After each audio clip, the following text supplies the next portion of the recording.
big, bold, blousy and beautiful. This is the Poet's Wife. Bred by David Austin Roses in 2014, this is part of their Best for Fragrance collection. And it, when you know how to handle it, is an absolutely stunning rose. Now I've picked this because it's in the middle of a border for myself. I'm going to take this one out of the vase, so excuse me as I fumble around with this one. Let's see if we can get this out. All right. A beautiful, strong, lemon yellow flower with a fading white edge. The scent on this particular rose is absolutely sublime. It's rich, it's fruity, it's deep. It really, really is very, very pleasant.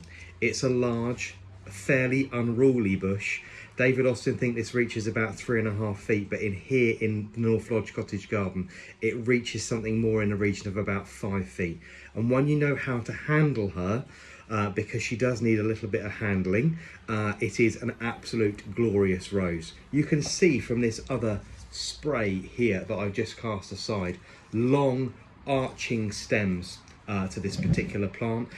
It does need a little bit of support, so you need to get some supports in it early. I prune mine to around 2.5 feet during the winter, and then it runs to something in the region of 5 to 5.5 feet during the actual summer months, producing a mass of these absolutely beautiful, beautiful quartetted flowers. You can see there ripples and ripples of petals concentrically going into the center of that flower. Lovely and flat, really good for getting your nose in and enjoying that wonderful perfume. Really, really lovely, fresh, fruity, lemony, just as you would expect it to be. Now she does come with a bit of a warning. Not only is she a little on the large side and a little on the unruly side, she also does have really, really large, now where are they? Really large backward facing barbs. Can you see that there? It is the kind of plant, if you're in the middle of a border, not paying attention, it's the kind of thing that you get caught up on and it really, really bites. So just bear that in mind where you're planting it. I have a say in mine in the middle of a mixed border, right in the center, and she fills out that space really wonderfully. Planted with things like verbascum, agastache, there's a Scarborough Fair close to it, which is a really lovely soft pale pink, so it picks up these tones really, really well.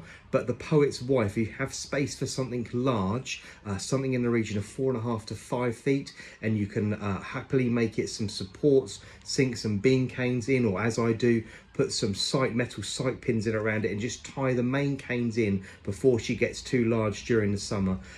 It is a really, really good rose and very, very worth growing.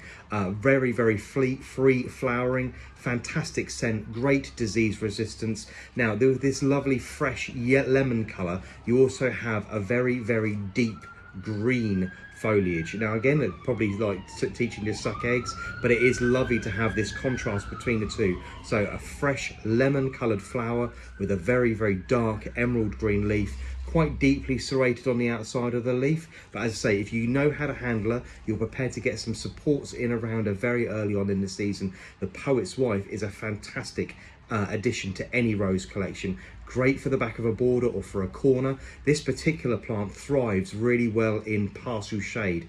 I have mine planted on a northeast facing aspect in the garden.